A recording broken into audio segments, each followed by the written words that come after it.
Hello everyone, welcome to my channel. तो भाई अब हम बात करते हैं हमारी नेक्स्ट डिजीज की। तो हमारी जो नेक्स्ट डिजीज है एनाटॉमी के अंदर वो है कॉमन डिजीज या common disorder of the pancreas.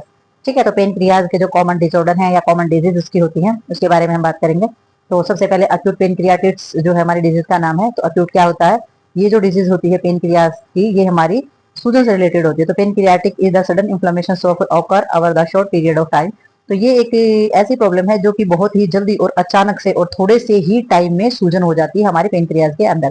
ठीक है, तो in this majority of case acute pancreatitis is caused by the gallstone और हैवी अल्कोहल यूज। तो ये इसका जो मेजोरिटी ऑफ केस में क्या पाया जाता है कि अक्यूट पेनक्रियाटिक का जो कारण बनता है या तो हमारे गॉल ब्लैडर के अंदर होने वाली यानी कि जो पथरी पथरी वगैरह हो जाती है।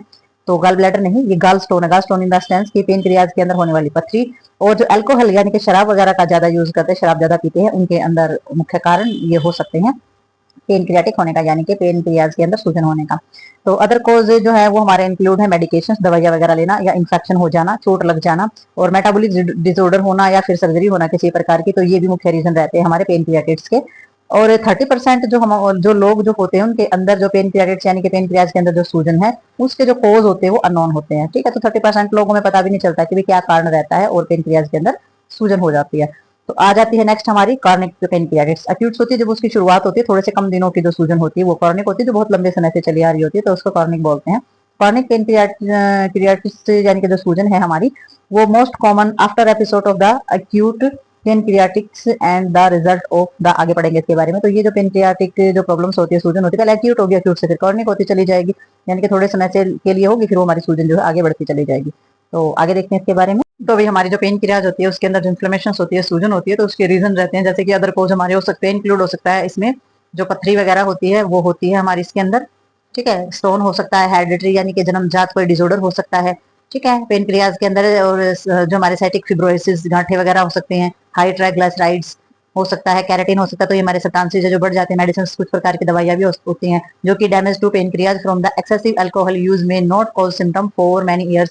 तो इन्होंने बताया है कि जो एक्सेसिव जो अल्कोहल लेते हैं तो वो हमारी पेनक्रियाज को डैमेज कर देते हैं और हो सकता है कि कुछ सालों तक इसके सिम्टम यानी कि इसके जो कारण है वो दिखाई ना दे, बट देन पर्सन में सडनली डेवलप सीवियर पेनक्रियाटिस सिम्टम्स। लेकिन क्या होता है कि फिर बाद में अचानक से ही सारे के सारे जो सिम्टम्स होते हैं वो डेवलप हो जाते हैं और कंडीशन जो है सीरियस हो जाती है और पेनक्रियाटिक सिम्टम जो है वो अचानक से दिखाई देना स्टार्ट हो जाते हैं। तो इसमें इंक्लूड क्या क्या होता है? इसमें इंक्लूड होता है सीवियर सीवियर पेन होगा, लॉस ऑफ पेनक्रियाटिक फंक्शन यानी कि जो हमारी पेनक्रियाज होती है वो काम करना बंद कर देगी। रिजल्ट क्या होगा इसमें? इसमें हमारा जो डाइजेशन होता है और ब्लड शुगर अबनॉर्मलिटी जो होती है वो होनी स्टार्ट हो जाएंगी, यानी कि डाइजेस्टिव सिस्टम भी काम नहीं करेगा आपका और ब्लड शुगर अबनॉर्मलिटी हो जाएंगी। ठीक है, तो ब्लड के अंदर शुगर कम, बहुत कम या बहुत ज्यादा या इन्फेक्शन होना स्टार्ट हो जाते हैं। तो ये हमारे कोज रहते हैं कॉर्निक जो हमारी पेनक्रियाटिस यानी कि जो सूजन होती है उसमें। तो नेक्स्ट देखते हैं हम डिजीज अपनी। जो हमारी नेक्स्ट डिजीज है वो है हमारी साइटिक फिब्रोसिस। ठीक है, तो इसमें हमारा साइस्टिक जो फिब्रोसिस होती है इसमें भी हमारी जो चीजें होती है किस तरीके से होती है, एक तरीके का डिसऑर्डर ही होता है। तो इसमें जो कंडीशन होती है हेरिडिटेड हमारी कंडीशन होती है। तो इसमें इनहेरिटेड यानी कि जन्मजात नहीं होती, ये कंडीशन हमारी बाद में हो जाती है, लेकिन जन्मजात से ही जुड़ी हुई होती है क्योंकि जीन्स से रिलेटेड ये होती है थोड़ा सा।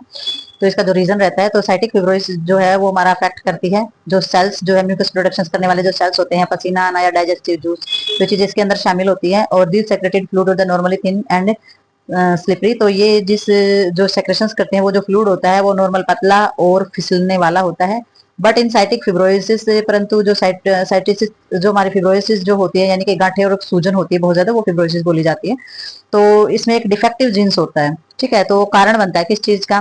Secretion to become thin thick and sticky. तो ये क्या कर देता है, वो जो हमारा सेक्रेशन हो रहा है जो फ्लूइड है वो बहुत ही गाढ़ा और चिपचिपा बना देता है उसको। ठीक है, जब गाढ़ा चिपचिपा क्या होगा तो क्या होगा? अच्छे से फ्लो नहीं करेगा। तो वो instead of the acting as the lubricants, तो वो लुब्रिकेंट्स का जो है काम करेगा, इंस्टेंट काम करेगा। और जो सेक्रेशंस प्लग अप ट्यूब, तो वो ट्यूब के अंदर प्लग हो जाएगा, स्टक हो जाएगा, डक्ट्स के अंदर स्टक हो जाएगा।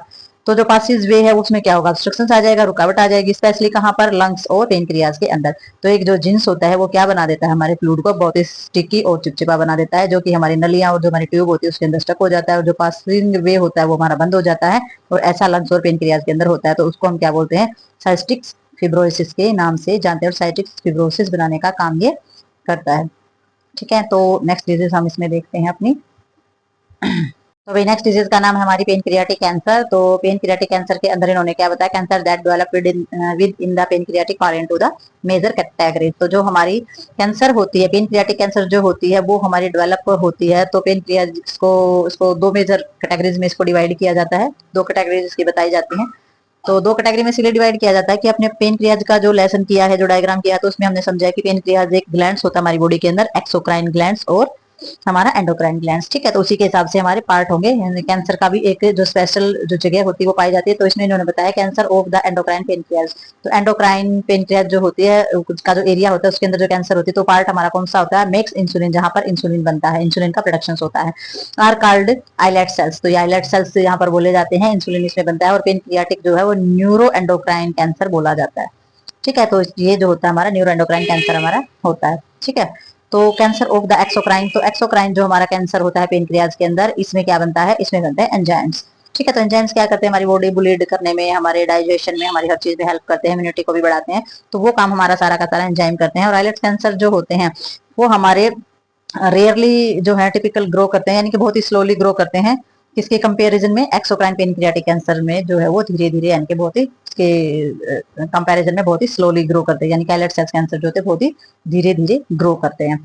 तो ये हमारे पेनक्रियाटिक कैंसर जो है उसके पार्ट है, एक एक्सोक्राइन टाइप है, एक एंडोक्राइन टाइप है। ठीक है, तो जिसने डायग्राम कर रखा है पेनक्रियाज का, पता है एक्सोक्राइन एंडोक्राइन क्या होता है, तो वो बहुत जल्दी से समझ पाएंगे। अगर कुछ भी नहीं समझ में आता तो प्रीवियस वीडियो में हमने जो पेनक्रियाटिक का जो डायग्राम किया है या फिर उसके फंक्शन किए हैं या उसकी टाइप किए, तो वो आप देख सकते हैं। ठीक है, तो ये हमारे पेनक्रियाज से रिलेटेड कुछ डिजीज थी, ये होती हैं अभी यहाँ पर ही कंप्लीट। तो मिलते हैं नेक्स्ट वीडियो में और नेक्स्ट टॉपिक और नेक्स्ट डिजीज के साथ, तब तक के लिए बाय बाय।